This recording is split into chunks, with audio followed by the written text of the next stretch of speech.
So my guest today is Quentin Langley, who teaches at the J. and Patty Baker School of Business at the Fashion Institute of Technology and at the Gabelli School of Business at Fordham University. He's taught at business and media schools in the US and the UK. His latest book, Business and the Culture of Ethics, was published in September 2020. He's also the author of Brand Jack, How Your Reputation is at Risk from Brand Pirates and What to Do About It. Quentin, thanks for making time today. Great to see you again. Good to see you again too, Jeff. Thanks.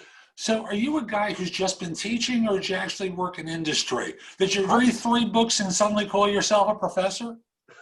No, I actually did work in industry, mostly in journalism and in public relations consultancy. I did some in-house work in PR as well. I was at the global media relations team for Shell International for a while, and I was global head of PR for Knight Frank, real estate agency, which trades as Newmark Knight Frank in the US. Gotcha. So let's talk about branding today. Folks, if you were afraid we were going to do an ethics conversation, not going to happen. We're talking branding today. And for those of you who roll your eyes up when you think about branding and go, oh, God, why do I need to know about that? It's one of the most important things you need to know. And why is that? Why is branding important for a person in their career? Well, brand is the word that marketing people use for what everyone else calls reputation. So when an organization says, oh, we're going to get a new brand, everybody thinks, oh, that means a new logo. But actually, it's much bigger than that, or ought to be if they're doing it properly. Now, if someone says to you, I'm going to get a new reputation, the first thing he says, ooh, really? How are you going to do that? Are you going to change the way you treat people and then start talking about it? Or are you just going to start telling people different things about yourself? Because if it's all about what you say and not about what you do, then it's not going to be very successful. And it's so interesting. You talk about say versus do. I interviewed someone recently who used the metaphor of show, don't tell, as part of how someone should talk about themselves. And you're right. You can't just announce one day, ta-da, I have a new logo, a new label on me. I'm different. Yeah. It tends to follow you around, right? I explain that to my students to think in terms of the dating market, that I believe it's been known on Tinder for some people to exaggerate about themselves. Really? They do that? Or even completely fabricate stuff. And I say to my students, let's say, most of my students are women, young women. So I say, let's say you're dating a guy called Dave and you dump him because you don't like him. And he comes back a week later and says, it's okay, I've changed my name to Charles now. Will you go out with me? You're going to say no, because that wasn't the point. There's a whole range of other things that go into your reputation. It's not just your name. So yeah, the do versus say is very important.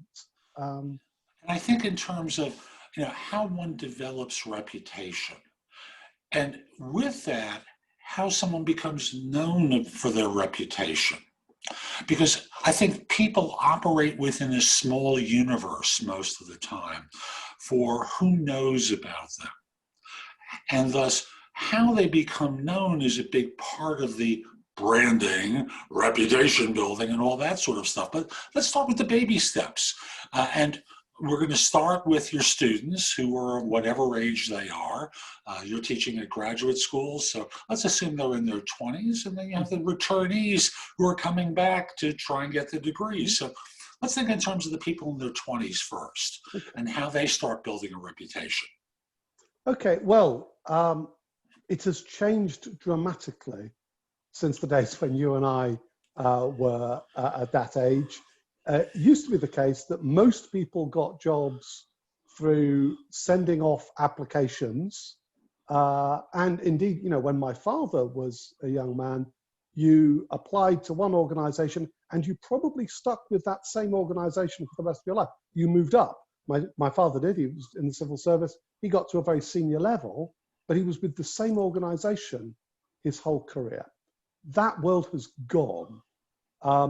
And now it is about building a reputation and starting when you're, I actually teach at FIT, I teach with students who are freshmen. So I'm saying, well, you're going to spend 4 years writing a blog. And I set them an assignment in their first semester. I set them an assignment, they write one blog entry for me that I grade.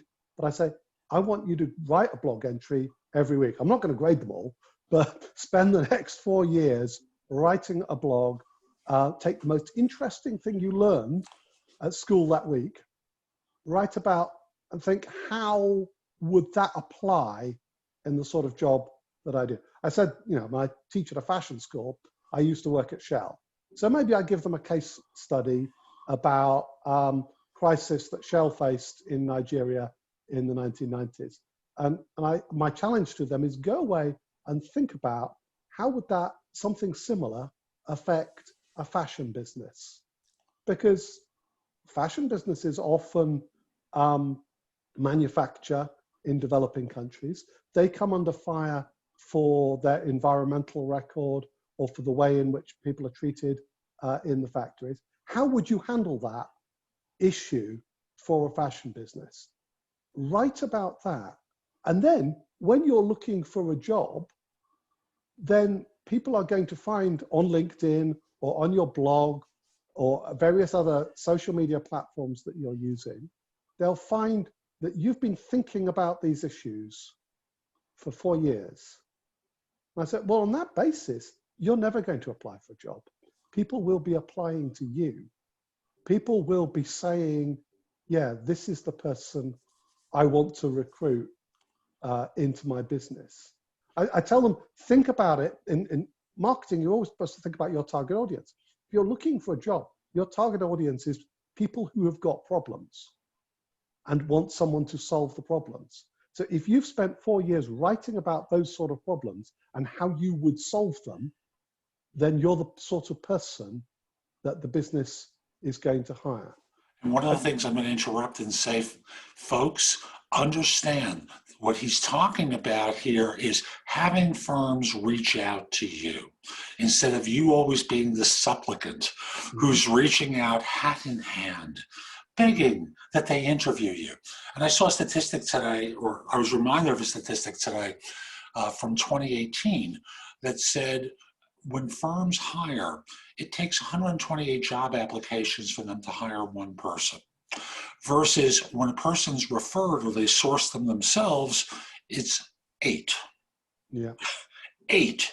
You want to be the ones that they know about in advance, that they want to reach to, that they can find easily, so that in this way, you're cutting the line. It's like one other metaphor that I use is there's a pond and there's a lot of fish and there's a hook thrown into the water and there's 128 fish trying to leap onto the hook.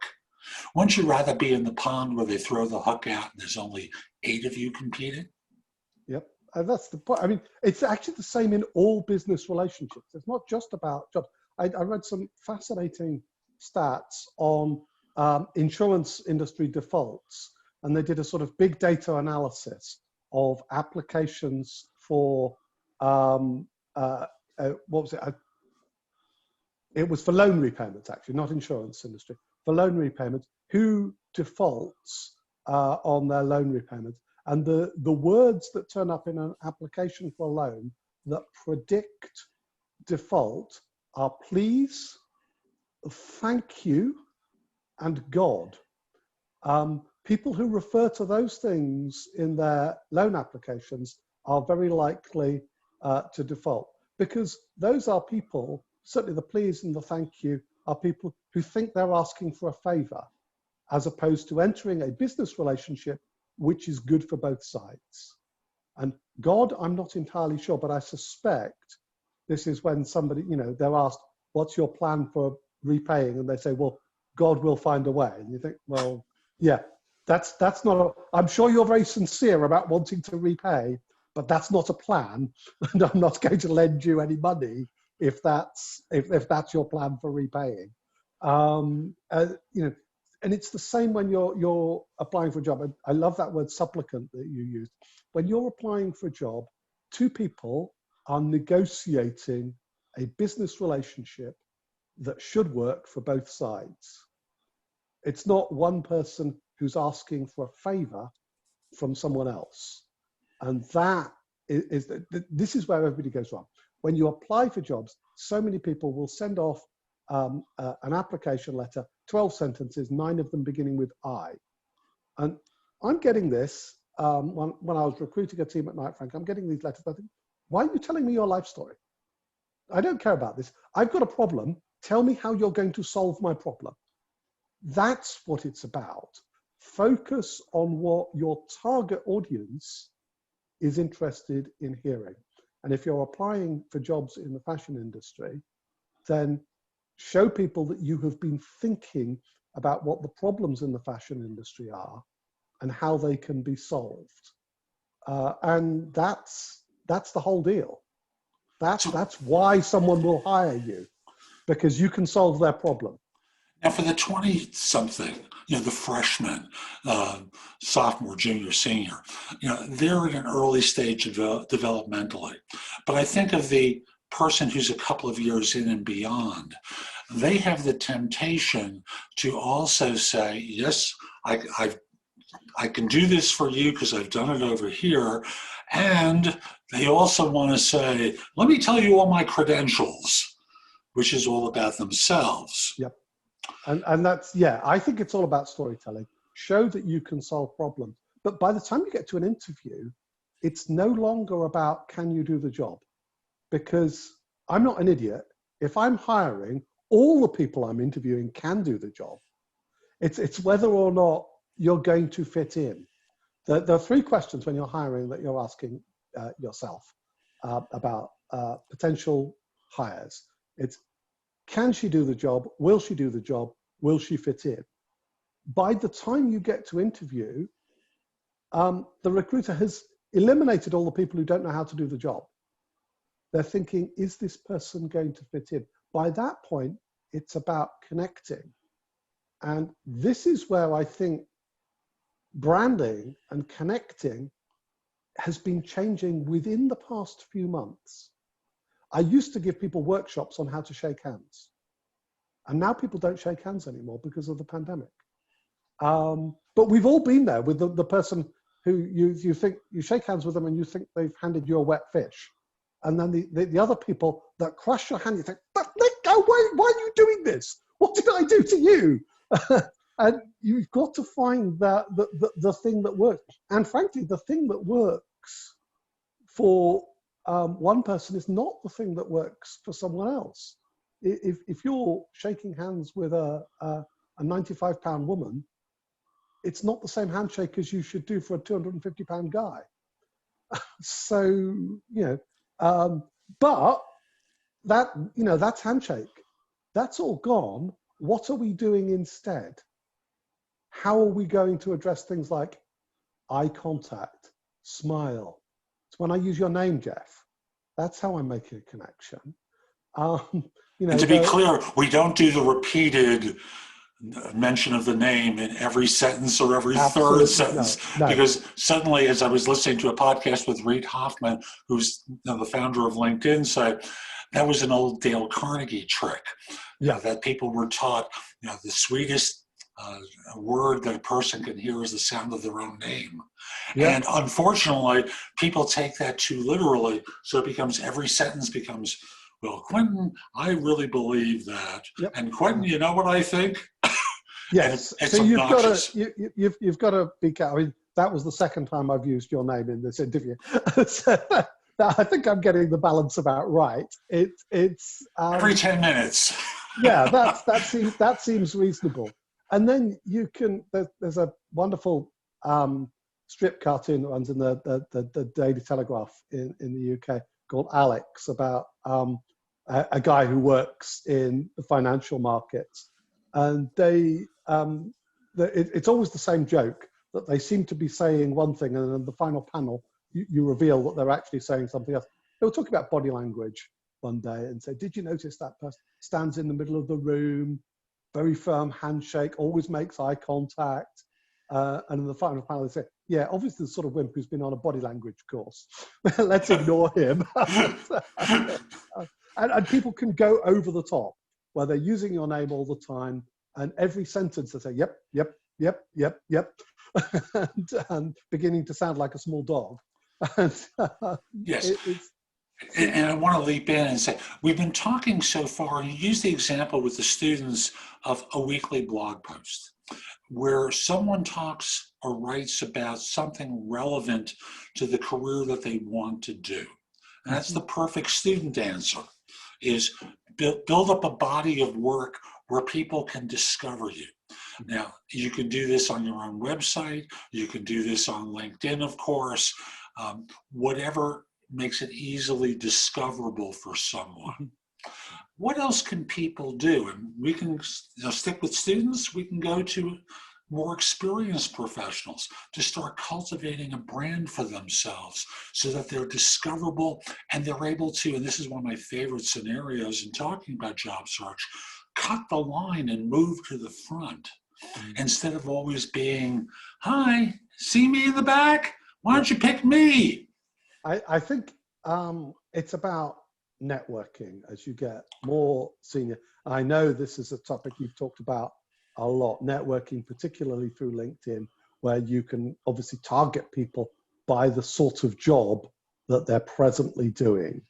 So again, remember, you're not asking for a favor.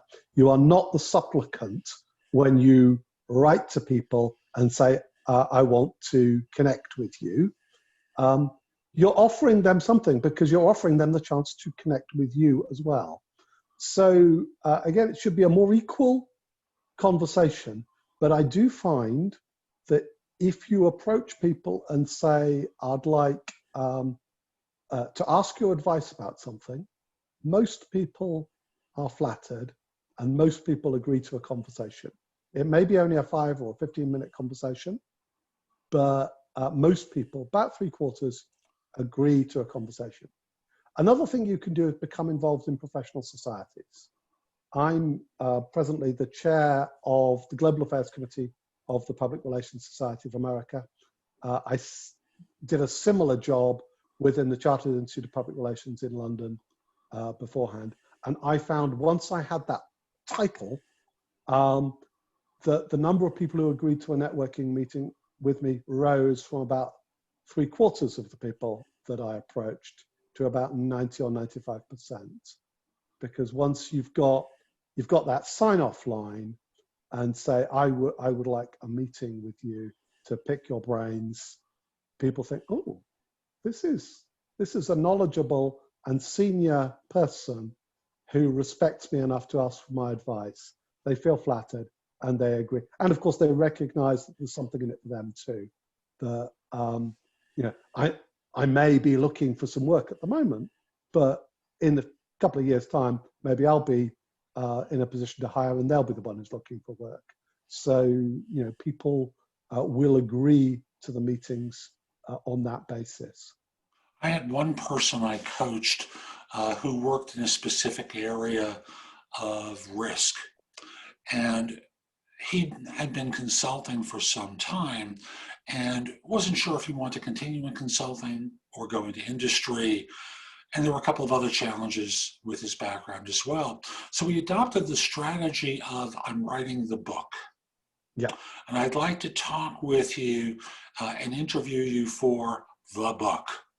And thus, people were flattered to be approached. And he was able to get an introduction to someone who is overseas, runs a professional trade group, did the interview. They in turn interviewed him to someone else with whom he's collaborating on another book. And that person has a phenomenal brand in that sector. It's going to be his reputational calling card going forward.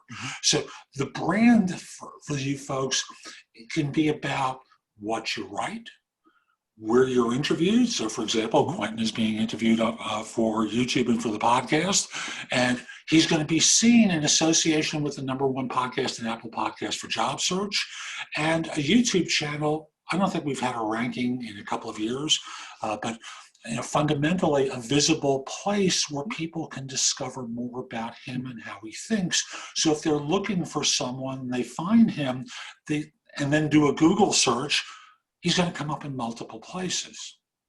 Yeah, I've got an unusual name. So I believe there is one other Quentin Langley in the United States, but if you do a Google on my name, I get everything on the front page. So I definitely win on that name. Somebody once told me that I was the only person they'd ever Googled other than Barack Obama, where absolutely everything they found was actually about me and not about someone else who'd got the same name. An unusual name helps, but I agree, asking people about a book or a blog or a podcast, you want to interview them for those. Again, people are flattered, people want to connect, and it's something that works for both sides, and everyone recognizes that, again, there's no supplication involved. This is two people doing something that is interesting and is useful for both of them. So You betcha. Same as any business deal. Betcha. Works for both sides. What else can someone do to create the brand for themselves other than a unique name? Writing podcast, my name, Jeff Altman. There's a comedian by the same name who's appeared on TV in the US many, many times. Yep. So I've got one or two listings on page one. He's got most of the rest. What else can someone do? This is always the problem with names. When we were young, nobody gave us names taking into account how Googleable they would be. I mean, I've got a friend called Tony Brown. I mean, he's finished. He's finished. There's no way he makes page one of good. Yeah, maybe that's an advantage. I mean, if you want to remain anonymous, but if you want to be found, then that name is never going to work. So an unusual name, or associating yourself with an unusual word like Brandjack. I didn't invent that word. I heard someone use it at a conference. I thought, Brandjack, that's a great idea. I should write a book on that. I should become the Brandjack guy. So I did. If your name is not very Googleable, associate yourself with a word that is very Googleable and tells people about what it is that you're doing. So that's one way of being discovered. So it becomes the expert around the term. Yeah, exactly. So I'm going to go into Brandjack in just a moment. Matter of fact, let's just do it right now. So for someone who is fearful of their brand being Brandjacked, how do you avoid that? Well, actually, let me first have you define it. Well, it's when you lose control of particularly the social media conversation around your brand. That can happen for a whole range of reasons. About 75% of crises start internally to the organization. About a quarter of them are a member of staff makes an error, and about 50% of them are management, corporate leadership makes an error. But some of them come from the outside, and that can be if you come under fire from an organization like Greenpeace, well, they've got a huge following on social media, and they start sharing stuff that's negative about you. It's going to go all over the place, and there's not much you can do to prevent that. You need to engage with your various publics. It does tie in with the ethics. It is about establishing a reputation for doing the right thing. You have to be believable when you're talking about the things that you're doing. So there are when I was at Shell, we were starting to rethink what we wanted various groups, various publics to think about the brand. And we knew we were never going to get Greenpeace, Sierra Club, or Friends of the Earth to say, yay, Shell, great organization. the target that we had with environmentalists was to say, well, if someone's going to do it, I suppose it's better that it would be Shell. That's about as far as you can reasonably hope to get with an organization that is inherently critical of your entire business model. And I'll go an extra step from an episode when I was still doing search. Your employer carries a brand that can infect you. That's absolutely right, yes. And thus, I think of, again, from when I was in search, the story of Bernie Madoff, which was an executive suite issue. But if you were a technology guy working for that firm, you were unemployable because you were tainted by that, even though you had nothing to do with it. Oddly enough, my background working in crisis and working in public relations, sometimes the PR people can emerge from a crisis with an enhanced reputation. If you were the PR person working at Enron towards the end, then people want to hear from you. What did you learn from that? How did that work out? What were you doing to deal with that issue? But you're absolutely right. Even if you say you're the IT person, it rubs off on you. Unless you've got some insight, you can offer a conference or write a book that shows something about what went wrong and how it went wrong, you're probably going to be damaged. And that's why organizations target having a good relationship with potential hires as well. I mean, your staff are an important public for you as an organization, but so are the people who might work for you. One of the reasons to be in trade and professional publications is often not that your clients read these magazines, it's that the people who work for your competitors and who might be tempted to come over and work for you read these publications. So if you have a reputation, and this, Knight Frank in the real estate agency market, we were trying to build a reputation with the trade publications as being the best place to work, because then we could attract the best talent. And if all the people who work for your competitors think, I'd really like to work there, then that's a very powerful reputation to have and enables you to have the best people. So yeah, you have different targets in terms of messaging to your various publics. And people who are viewing this podcast who are looking for jobs, they are absolutely, the employers are their target audience, but they are also a target audience for the employers. The employers want to attract the best people to come and work for them. So, it's always that two-way deal, never supplication, always negotiation. Amen. And I'll just simply say, one of the coolest ways to get someone's attention is engaging with the channel on YouTube or the channel on Instagram and messaging the community sponsor for it and just simply saying, I am so impressed by some of the stuff that you're doing. This is what I do. And can you introduce me to someone? And, flattery can work. It doesn't work all the time, but nothing works all the time. Well, yeah, absolutely. And it's when you get these meetings for the networking, I always say your target is to come out of that meeting with 2 new names, because the next person you approach is then doubly flattered. I may approach you and say, Jeff, I'd like to ask your advice. And then the next person I approach, I said, well, Jeff Altman suggested I ask your advice. So now they're doubly flattered because I'm interested and you said they were interesting.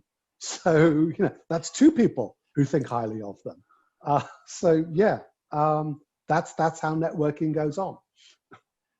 So what haven't we covered yet related to branding that we really should, in order to make our audience go, wow, that Quentin guy, he's got some good advice? I think we Well, I think we do need to focus on LinkedIn. I know it's a particular area of interest of yours because that is where you target people by the sort of role that they're presently in. So you build your network there and you produce content there that is interesting to the sort of people that might be offering you your next job. So always have it in mind, what is the next stage in your career? What do you want to be doing, and what sort of organization do you want to be working in? If you're obviously in the core business of the organization, that might be quite a narrow field. But if you're a recruiter or you're a PR person, you could be working in any different sector, lawyer, any of these professions, you could be working in any different sector. So one of the questions you ask yourself is, what sort of sector do I want to work in? How do I establish a reputation, a brand with those people? So I would say LinkedIn is the place where you are building that network and producing the content marketing, producing the content that people in your network want to read, sharing their content, as you say, passing it on and saying, hey, this is great stuff coming out of such and such an organization. Yeah, there's a lot you can do to build your brand, your reputation among your target audience. I prefer the word reputation to brand. In some ways, I would like to have called the book Reputation Jack. It just didn't have quite as much ring to it as Brand Jack, because although they mean largely the same thing, PR people use reputation, marketing people use brand, they mean largely the same thing. The difference is reputation is a perfectly ordinary word that everyone uses and everyone understands, whereas most people who are not in the profession, if you talk about brand, they think you mean your logo. What I'm saying is it's way deeper than that. It's all of those associations that people have with your name and with you and with all of the things that you do. So, yeah. I'm going to share the story that I love to do about branding and its power. And it starts off with when you go to the store and you buy detergent. I've never, ever seen someone pick up two possible purchases, look at the list of ingredients and go, well, the interrelationship of the chemicals in this product is probably going to do a better job of making my wash whiter than the interrelationship of the chemicals in this one. No, they buy the price, the name, their wife, husband, partner, mother, father, whomever it is, told them to buy that one, a coupon, anything incidental to the or actual something on the quality. packaging that says whitening or Right. or preserves the color or something like that. Yeah, it's all of those things. And increasingly, of course, as people increasingly buy online, it's whatever you bought last time. It's just so much easier to buy the same thing again than it is to go out and look for a different brand. So there's a massive amount of momentum about it. You catch people for the first sale and then they stick with you unless you let them down. Taxis, of course, changed as a market since Uber and Lyft came in. But I think there were two stages before that. There was the stage when they all had names that were at the beginning of the alphabet, ABCO or 4A's or something like that, so that you'd find them on the alphabetical listing. And then there was the stage where it all became about the number that you had in your cell phone. At some point, you loaded a taxi telephone number into your cell phone, and you kept using the same taxi firm unless they let you down. And because what's the point of changing it? It's right there. I could easily call that number. And so, getting that first relationship is a massively important part of branding, because for a lot of markets, people will just stick with you. ongoing basis. It's convenient, it's Yeah, habit, yeah, it's comfortable, it's effortless. And yeah, thus, folks, you want to be the person who they don't have to think about anymore. yeah, They, as I point out, when firms hire, ultimately what they want to do is trust the person that they choose. They don't want to have to worry about you. And thus, you want to be the trusted individual, which comes in a variety of different packages, of course. But ultimately, you want to be generating trust, which is a big part of your brand. Hey, we can exactly. go on for hours. I know this already. How, But let's how, not. how can people find out more about you and the work that you do, Quinn? Well, LinkedIn is a good place to start. In fact, I would say that's the best place. The Brandjack blog, I've not been keeping up to date lately, so I would say, Bad boy, I bad know, boy. I know. Well, I'm moving on. The latest book was about ethics, and the next one is about risk. So I'm establishing different sorts of credentials as I move along. But I would say probably LinkedIn is the best place to track me down, and you therefore see the different pathways and the different areas of expertise that I have. And as I said, I'm very Googleable. And do you recall the URL for your LinkedIn profile? I think it's linkedin.com/in/Quentin Langley, something like that. Okay. He doesn't think there are any other Quentin Langleys in the world. So look for There is him. one. There is one. There's a Okay. guy in Ohio who likes trains. But if you Google my name, the whole of the first page of Google is me. So And thus you should be able to find them. yeah. Quentin, thank you. And folks, we'll be back soon with more. I'm Jeff Altman, the Big Game Hunter, which is my branding. Visit my website, thebiggamehunter.us. There's a ton there in the blog that you can watch, listen to, or read that will help you with job search, hiring more effectively, managing and leading, stuff in the workplace, but primarily around job search. In addition, if you're interested in one-on-one coaching or you have questions for me, at the website, what you're able to do is schedule time for coaching. You can ask me questions through the site. I'd love to help you. Also want to remind you, I've got a great class on Udemy called the Ultimate Job Interview Framework that will teach you ways to interview like no one else, that will allow you to stand out from everyone else. It's also available on Amazon as a book or for Kindle as well. So again, the course, the book, is called the Ultimate Job Interview Framework. Lastly, connect with me on LinkedIn, linkedin.com/IN/the Big Game Hunter. Hope you have a terrific day, and most importantly, be great. Take care.